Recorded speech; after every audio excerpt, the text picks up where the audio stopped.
The story follows Jack Nelson, a 24-year-old park ranger transferred for the summer season to Ironbark State Park, a fictional name but based on Washington State, according to documentation discovered within the game. The first part of the story unfolds between the character's RV and a roadside diner where he stops for lunch before reaching his destination. Upon arriving at the park, he discovers the gate is closed and a notice board reports that three children have gone missing in the area. When he gets out to speak with the ranger station supervisor, Billy surprises him with a hunting rifle, thinking he's one of them. Jack is eventually assigned to Lookout Tower number 11 and begins the nighttime hike to the lookout, leaving the RV behind. Before he leaves, Billy warns him not to stray too far from his post for his own safety. The area where he will work is simple: the tower above the stairs, a generator, a portable toilet, and a utility shed where tools and firewood for the campfire are stored.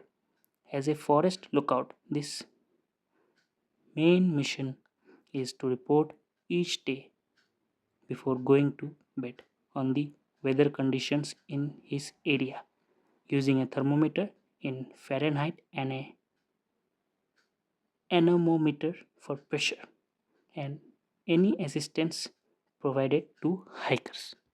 Their contact person is Connor, the lookout man at tower number 12. On their second night, they discover a camper camping without permission in their area, so Jack has to go and check it out. Upon arriving at the area, he hears a scream. He finds the campfire, some food, and a tent. Investigating the scene, he hears someone whistling in the distance, whom he tries unsuccessfully to confront in the darkness.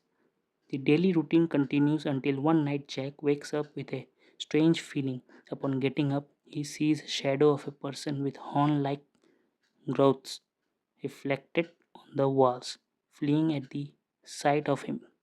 A short while later, he opens the door and finds a deer skull and some candles. Frightened, he tries to contact Connor by radio, who downplays the situation, insisting it's just a tasteless prank by some teenagers. Later, Jack discovers a flare launched from the woods. He tunes his radio to the frequency of a lost hiker and tries to help him. When the stranger says he can see him because he hears whistling, Jack is startled to realize it might be the same strangers who frightened him.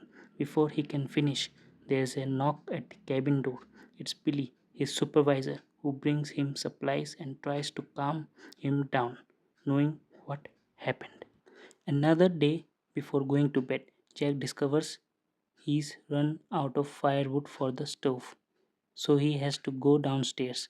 Before he arrives, he is surprised by a stranger who calls himself Silas and says he is a repairman working on the radio tower. Silas seems eager to meet the young man, whom he knows by name and about whom many people are talking, and explains that his job is to fix the communications so that messages get through correctly.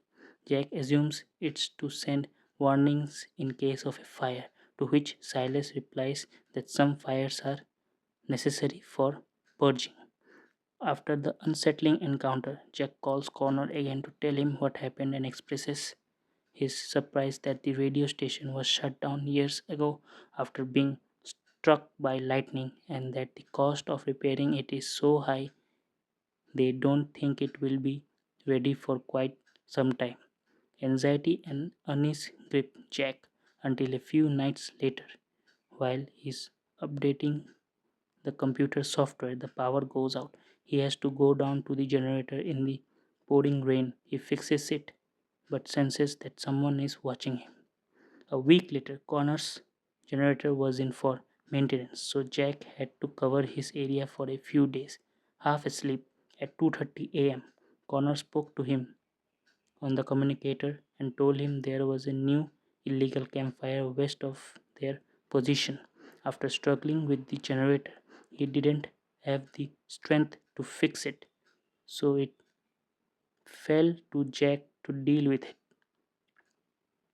Spotting the smoke and focusing his binoculars on the area, he discovered the body of a dead hiker and several people dressed in black robes with horns, like the man who had frightened him a few nights before. Stoking the campfire, Jack took a picture of them, not realizing he had the flash on, and they discovered him. One of the cult members ran to the watchtower, and Jack had to hide before fleeing the area.